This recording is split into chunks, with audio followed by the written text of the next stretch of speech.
Kas me teeme one take või? Jah. Okay, see filmib. Tahe. Who's gonna break the news? Me oleme abielus. Me abiellusime. Me oleme abielus juba viimased 9 päeva.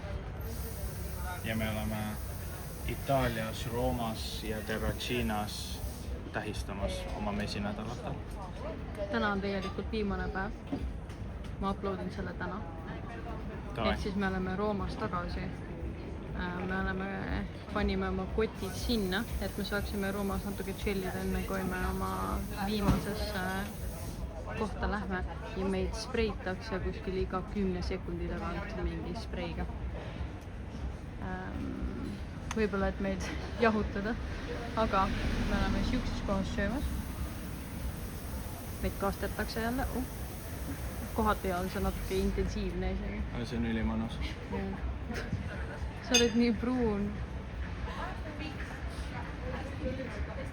Ma olen ka veits. Igal juhul.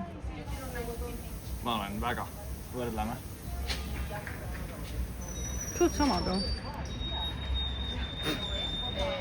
Anyways. Honeymoon vlog tuleb. Ma proovin seda lennukis editida. Aga ma ei tea, mis järjekorras saad mind filmida või? Aga ma ei tea, mis järjekorras need videod kõik tulevad, sest et tulevad mingid pulmaks valmistumise videod, siis tulevad nädal enne pulmi video, Instasse tulevad pulmapildid, kui me käisime pildistamas ja jah. Lihtsalt teile süke teadaanne, et me nüüd oleme igaveseks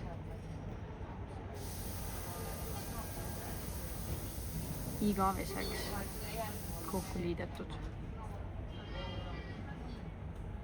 Jep. Ja see ongi kõik. Me oleme nüüd üks pere. Ma süke tunne, nagu ma oleks juba põlenud. Oledki veits? Kas ma näost olen punane? Jaa. Õnneks siin spreitakse veega iga 10 sekundi taga. Nii et me ootame oma pizzat. Äkki see tuleb normaalne, me ei ole nagu mitte kuskil saanud mingit normaalset süüa.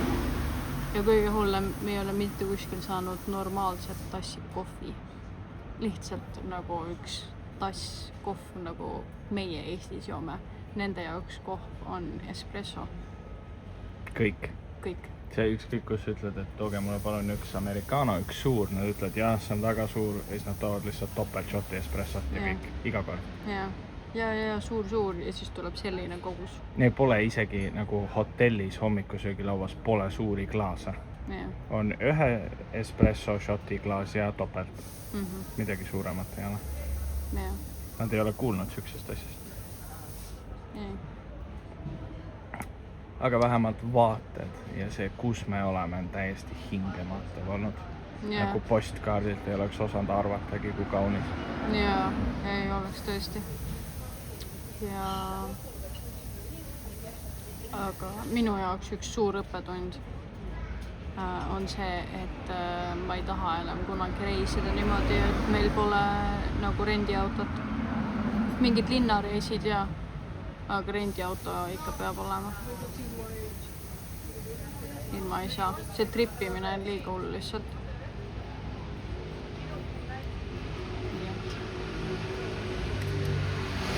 Ja ma ütleks, et üks kõige meeldejäävamaid asju oli see rattamatk, mis me tegime.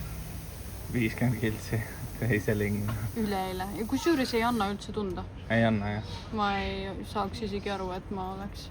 Kuule, see vend on tagasi. Me jäime siia nagu restorani istuma, sest et me panime oma nagu kohvrid ja asjad ära.